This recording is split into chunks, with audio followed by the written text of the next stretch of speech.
Ngiyalibingelela zihlobo ezithandekayo ngegama lenkosi kundawana zonke esingabe sikizo. Sibonga isipho sempilo, ukubalelwa kwabaphilayo kungumusa emhlabeni ogcwele izinhlupho, emhlabeni ogcwele okuqeda ithemba. Siyabonga isipho sokubalelwa kwabaphilayo, abanye bedlula kulo umhlaba, thina sibala kulabo abalokhe besaselethuba lokuzwa ilizwi lenkosi. Kungumusa lenhlanhla enkulu ngalesi sikhathi ma siyakufunda ilizwi lenkosi. Ngiyakunxusa lapho khona ukuba kasicimezeni sikhuleke nini. Baba okhona ekhaya ezulwini, siyabonga ngalesi sikhathi ma sifunda ilizwi lakho elizondwa nguSathane lamadimoni. Siyabonga thina njengabantwana bakho ukuphiwa isabelo esihle sokuzwa leli lizwi. Sengathi ungakhuluma kanye kithi sikuzwe kabili, sibe sesisenza lokho ofuna sikwenze. NgoJesu siyakhuleka, amen. Siyabonga zihlobo ezithandekayo. Ngalesi sikhathi siza kukhangela esihlokweni esithi Iqiniso ngomthetho kaNkulunkulu. Namhlanje emhlabeni esiphila kuwona, abantu sebekhulume izinto ezinengi mayelana ngomthetho kaNkulunkulu. Kulabanye abathi kasiwudingi lo umthetho ngoba sesisindisiwe, sesiphila ngaphansi komusa, sesiphila ensukwini lapho umoya oyingcwele ekhuluma lomuntu enhlizweni. Umthetho wakhe kasisawudingi ulotshiwe kumbe ufakwe kwezinye izinto ezingafundwa ngabantu, kodwa uNkulunkulu usekhuluma labantu enhlizweni zabo okomthetho wakhe, ikakhulu imithetho elitshumi. Yiyo abantu namhlanje abathi siyawudinga kambe kumbe kasiwudingi.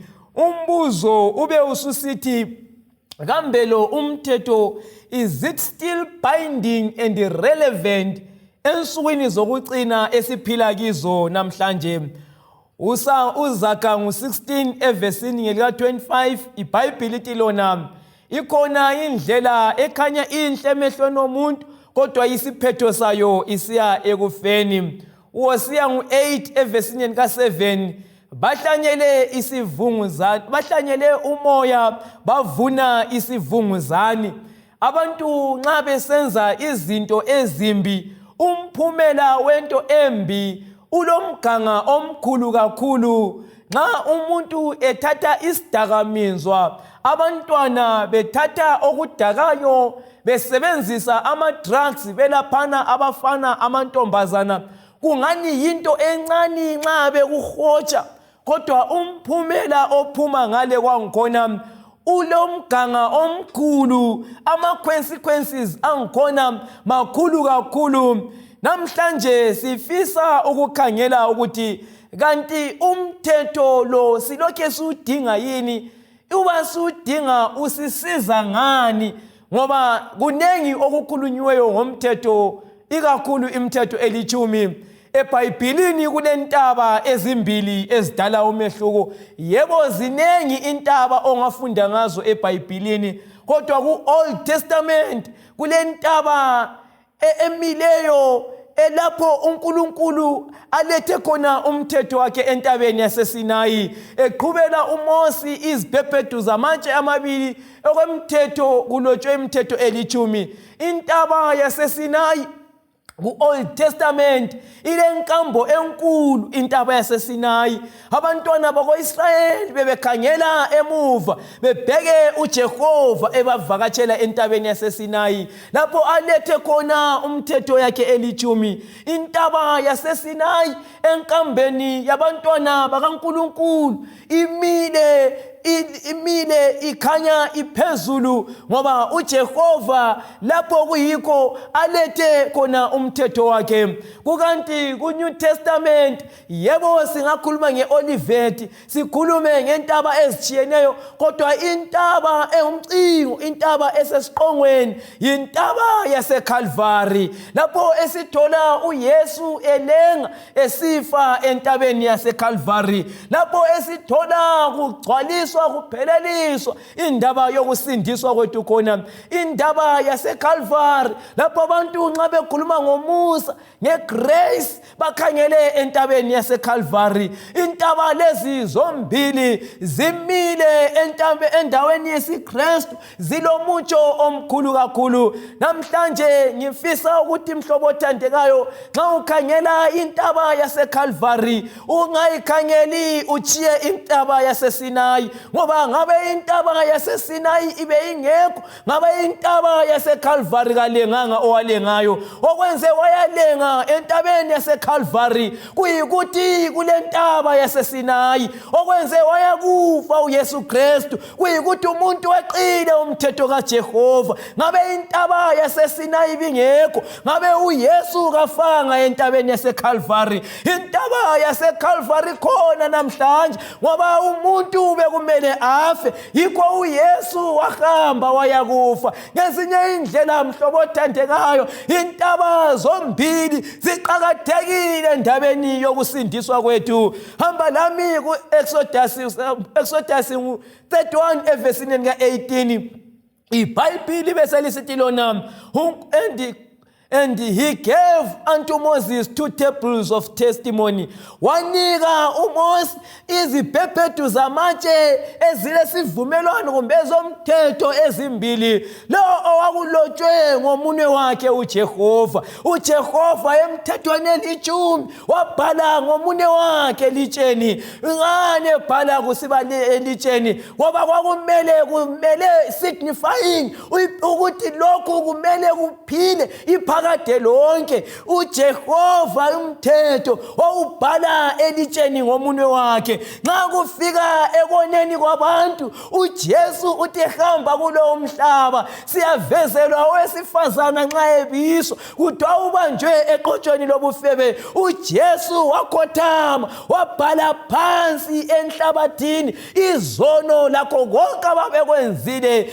Isono kasibhalwa permanent, kodwa sibhala lokho kwakusesuleka. Kodwa umthetho kaJehova udwetshwa kumbe ubhalwa elitsheni, kumele kuhlala iphakade lonke. Umthetho siwuthola ukhona singakafiki entabeni yaseSinayi. Nxa sifike entabeni yaseSinayi, uJehova usewubhala phansi. Hamba lami kuGenesis chapter 4. uCain nxa esebulele umfowabo, sithola uJehova esithi, Cain wonile, igazi lomfowenu liyalila. Okwenze uCain abelecala, he had committed murder. Usebulele uCain ngoba umthetho uthi ungabulali. Lanxa be ungabhalwanga phansi, umthetho uthi ungabulali bewukhona. uGenesis 26 evesini lika-5, iBhayibhili bese lisithi lona, uAbrahami walalela ilizwi lami, walandela izimiso zami, wagcina imithetho yami, wagcina izilayezo zami. Zihlobo ezithandekayo, abantwana bako-Israyeli bengakabi khona, intaba yaseSinayi kungakalethwa imithetho elitshumi, sithola iBhayibhili lithi uAbraham wagcina umthetho kaJehova, walandela izimiso zikaJehova. Singakafika entabeni yaseSinayi, umthetho bewuvele ukhona. Hamba lami kuGenesis chapter 2 evesini lika-1 isiya ku-3. iBhayibhili iyakuveza ukuthi kwathi eseqedile ukudala amazulu lomhlaba, ngosuku lwesikhombisa uJehova waphumula ekudaleni. Walwenza lolu suku, walwenza lwaba ngcwele, walubusisa, waluphawula, walufaka eceleni. Singakafika entabeni yaseSinayi, sithola lolu suku luphawulwa, lufakwa eceleni. Abantwana bako-Israyeli besendleleni bengakafika entabeni yaseSinayi, bephuma eGibhite besiya eKhenani. uExodus chapter 16, nxa bephuma besiya dobha kuthiwa ngosuku lwesithupha kwakumele beyidobhe ekwana insuku ezimbili, ngoba ngosuku olwalulandela kwakungolweSabatha okwakumele bengasebenzi ngalo. Ngaleso sizathu kasitholi kubhaliwe ukuthi remember the Sabbath day to keep it holy before Sinai, kodwa lo umthetho wawuvele ukhona bathandekayo. Ngezinye indlela esikutholayo ngalesi sikhathi kuyikuthi umthetho kaJehova bewuvele ukhona, lanxa kade ungabhalwa ngaphansi, ubhalwa phansi sekufika endabeni yasentabeni yaseSinayi. Zihlobo ezithandekayo, lo umthetho esutholayo uJehova ewunika abantu bakhe, uzananzelela ukuthi ku-Old Testament xa efika banika entabeni yaseSinayi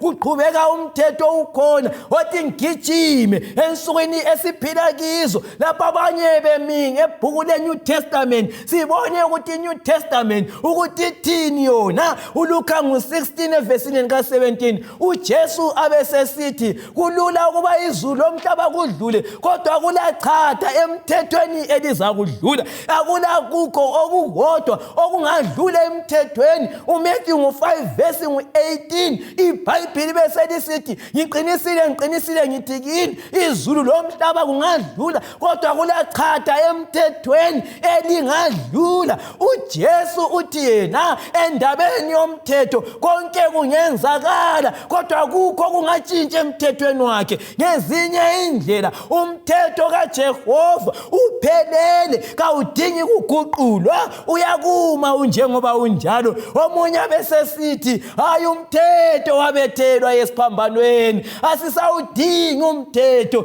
Bathandekayo, umbuzo khona yikuthi nxa abantu bengawona esigabeni singakhipha yini umthetho? Ilizwe leZimbabwe lithi sesikhipha iconstitution, asisakufaka emthethweni kube khona ukuthi ungajayi umkakho, asisakwenzi kube ngumthetho ukuthi ungatshontshi, ngoba abantu bayatshontsha kakhulu behlule kugcina akuvumi, kodwa kuyahlala kukhona.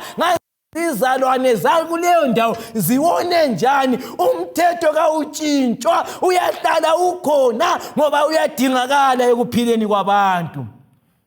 uRoma ngu-6 evesini lika-25 sithola uJesu esiyakufa. Okwenza uJesu ekufa, iBhayibhili lithi lona inkokhelo yokona iyikufa, kodwa impilo isipho ngoKristu Jesu, impilo engunaphakade. Nga umthetho wawuguquleka, kwakuzaguqulwa umthetho uJesu engahamba ekufa, kodwa okwenza uJesu ayekufa kuyikuthi umthetho kawuguquleki. Yikho uJesu wahamba wayakufa. Othi ngithintele ivesi uEphesians 2 verse 15 ithi having abolished in his flesh the enmity, the law of the commandments contained in the ordinances, for to make in himself a new man, making peace for everyone. Sithola zihlobo ezithandekayo lapha nxa kuthiwa uJesu wesula izimiso zomthetho, akutsho ukuthi wayesesula imithetho elitshumi. Othi ngikuthinte ngigijima ngidlula lapha, uzananzelela ukuthi izolo ko-Israyeli bekulama healthy laws ukuthi nxa lingaphuma lisiya egangeni ngaphandle, umuntu asuke lequba agebhe ambele ingcekeza yakhe.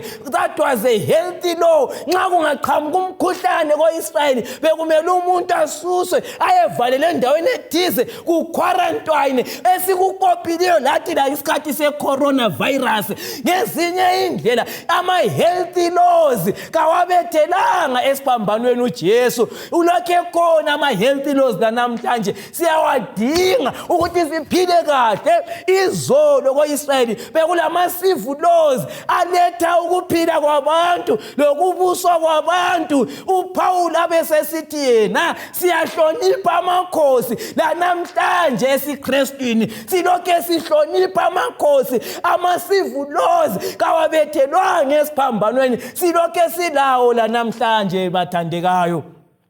ube usunanzelela ukuthi kulale imithetho njalo okuthiwa ngama-moral laws, imithetho eyenza umuntu abe ngumuntu, abe yisizalwane esingcono, othi ungabulali, ungafebi, ungantshontshi, ungabi lomhawu lendlu kamakhelwane wakho, ungaliphathinyeze igama lenkosi uNkulunkulu, ungabi lezithixo. Imithetho ebumbisa imilo somuntu ngokufa kukaJesu. Ngezake sithi le imithetho isibethelwe esiphambanweni ngoba silokhe sikudinga ukuba ngabantu abalobuntu ebantwini. Ngaleso sizathu ama-moral laws, imithetho elithumi kayibethelwanga esiphambanweni, silokhe silayo la namhlanje, ilokhe idingakala. Pho yiphi imithetho eyabethelwa esiphambanweni? Izolo ko-Israyeli bekuthi umuntu engawona nxa esewonile abesedinga imbuzi, abesedinga imvu, abesedinga inkwilimba kumbe lijuba, ahambe lakho kumpristi, kuyenziwa umhlatshelo, kuchitheke igazi, kube sokusifa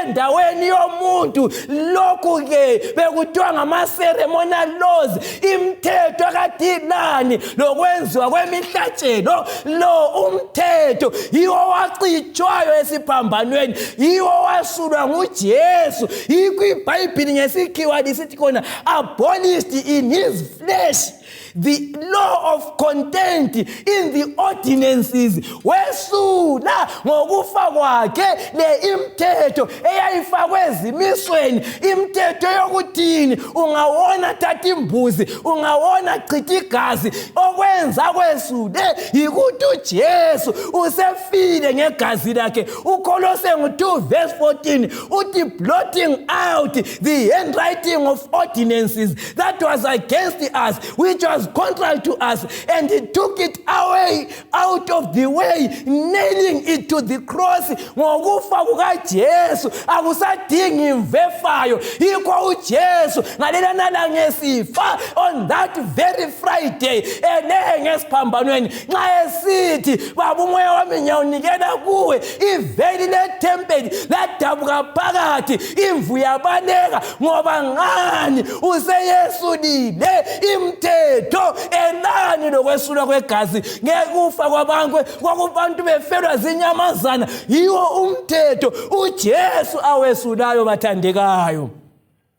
Nxa unanzelela mhlobo othandekayo, imithetho elithumi silokhe siyidinga namhlanje, silokhe siyifuna le imithetho. Okwenza lo mthetho siwufune uncedisa thina, yithi esiwufunayo siphila ngcono lo mthetho, njalo kwenza siugcine lo mthetho. Ayisikho ukuthi senzele omunye umuntu, kodwa uncedisa thina, yithi esiwufunayo, ngoba umthetho ulani lothando bathandekayo. Umthetho ngesikhiwa sithi law revolves around love. Umthetho ubhoda ethandweni. Lapho kulothando khona umthetho kawekeli ukuba khona. Siqala ngokumthanda uJehova. Nxa sesimthandile sesilandela imithetho yakhe. Yikho kuJohn 14:15 abesesithi uba lingithanda liyakugcina imiyalo yami. Ngezinye indlela bathandekayo, kuqala uthando kube sokulandela umthetho. uJesu abesesithi ekhangela abantu, Matthew 15:8, laba bantu bayasondela ngemilomo yabo, bengidumise ngendebe zabo, kodwa inhliziyo zabo zikhatshana. Verse 9, but in vain they do worship me, teaching the commandments or the ordinances of men. uJesu uthi yena bayabuya befundisane bethi umthetho kasisawudingi, umthetho kawusekho. uJesu wawubethela bezenzela okwabo, inhliziyo zabo zikhatshana ngoba uJesu ofananayo nxa ungithanda uyakugcina umyalo wami. John 15:10 abesesithi if you keep my commandment you will abide in my love as I kept my Father's commandment and abide in his love. Nxa lingithanda liyakugcina umthetho wami, libe selihlala kimi njengoba ngagcina umthetho kaBaba ngahlala ethandweni lwakhe. uJohn 1 John 5:3 abesesithi yena For this is the love of God. Nantu thando kaNkulunkulu, that we keep his commandments, and his commandments are not grievous. So uthando lukaNkulunkulu luthi lona siyagcina umthetho wakhe, siyamlalela uJehova, siyamlalela senze konke akufunayo. Abesebuza omunye awulanda uJesu athi mfundisi othandekayo, yuphi umthetho oqhakathekileyo njalo omkhulu? uJesu uyaphendula kuMatthew 22 evesini lika-37 to 40. uJesu abesesithi umthetho wakuqala oqhakathekileyo uthi othanda inkosi uNkulunkulu wakho ngenhliziyo yakho yonke, langengqondo yakho yonke, langomoya wakho wonke. Owesibili ufana lawo uthi othanda umakhelwane njengoba uzithanda. Umthetho bathandekayo unenga ethandweni. As long uThixo umthanda, uyakuhamba uyegcina imithetho elitshumi. Eyakuqala emine ethi ungabi labanye uNkulunkulu ngaphandle kwami. Nxa umthanda uJehova awusoze ube lomunye uThixo ngaphandle kwakhe. Owesibili uthi yena ungazenzela isithombe esibazwe. Nxa umthanda uJehova awusoze wenze isithombe esibazwe. Owesithathu uthi yona ungaliphathi ngeze igama lenkosi.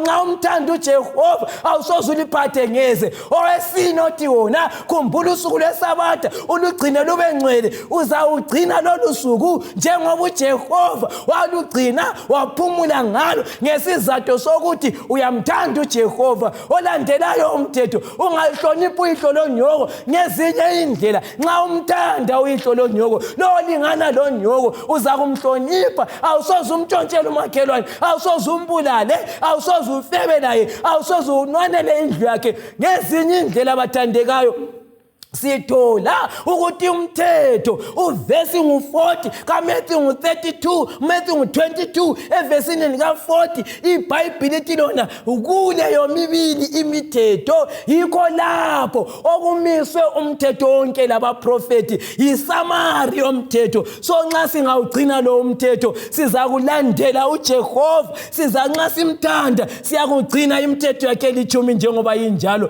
uJohn 1 John 2 verse 3 to 4 abesesithi we do know that we know him. Siyakwazi ukuthi siyamazi uba sigcina imithetho yakhe. Kodwa lo othi uyamazi engagcini umthetho wakhe ungumqambi wamanga, leqiniso kalikho kuye. Yebathandekayo, indaba yomthetho kayisiyo yabantu bonke, kodwa umthetho yisubject kuphela yabantu asebesindisiwe, yabantu abalandela uJesu. Umthetho kaJehova ungamazi uJehova, it is an irrelevant subject kuwe. Kodwa ukuqhakathekileyo nxa umthanda uJehova wamamukela, lo mthetho wakhe uzamamukela. Mkhangela uJehova akwenzayo. Abantwana bako-Israyeli uqala bakhiphe eGibhithe.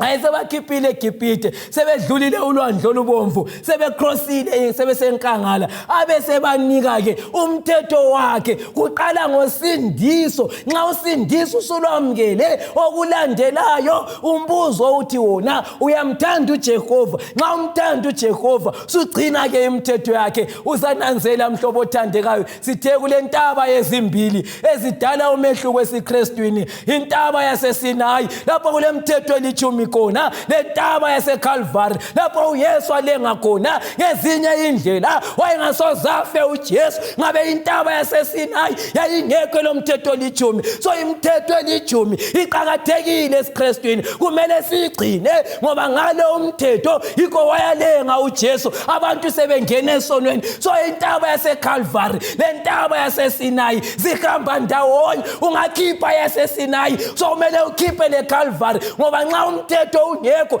isono kasikho. Nxa isono singekho akudingeki ukuthi uJesu afe. Nxa uJesu engafanga kutsho ukuthi vele leKalvari kalisekho. Ngezinye indlela bathandekayo siyawugcina umthetho kaJehova ngoba simthanda uJehova. Kodwa khangela nxa sigqiba indaba ekuseni othi ngikukhumbuze iBhayibhili elikujoyo Samlo ngu-12 evesini lika-17 uDrako wamthukuthelela owesifazana wahamba wayakulwa lensali yakhe egcina umthetho kaNkulunkulu. Ilobufakazi kaKristu Jesu. Ensukwini zokugcina uKristu Jesu ulequla labantu abazagcina umthetho akhe ngokuthembeka benjengoba unjalo bengela ndaba ukuthi abantu bathini ngoba iBhayibheli lithi lona udrago uzakulwa nabo abagcina umthetho kaJehova. Iwuphi lo mthetho? Ubhaliwe ku-Exodus chapter 20 asambe athandekayo ngokuthanda uJehova siyawugcina umthetho wakhe.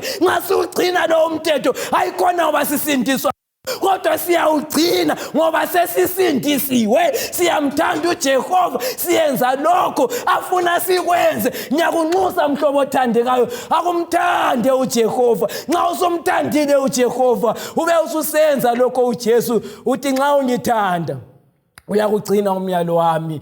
Ngiyakunxusa mhlobo wami, hamba uyewugcina lo mthetho. Hayikhona ngamandla akho kodwa ngamandla kaMoya Oyingcwele singawugcina lo umthetho. Siyenze khonokho uThixo afuna sikwenze. Nxa ngingagcina umthetho elithumi ngiba ngubaba ongcono emulini, ngiba ngisidalwa esingcono esakhamuzi esingcono, ngiphila ngcono labanye emsebenzini. Umthetho lo nxa siwugcina usenza siphilisane kuhle ngothando langokuzwelana. Sengathi inkosi ingasibusisa sihamba sisiyagcina umthetho wayo. Inkosi sibusise bathandekayo.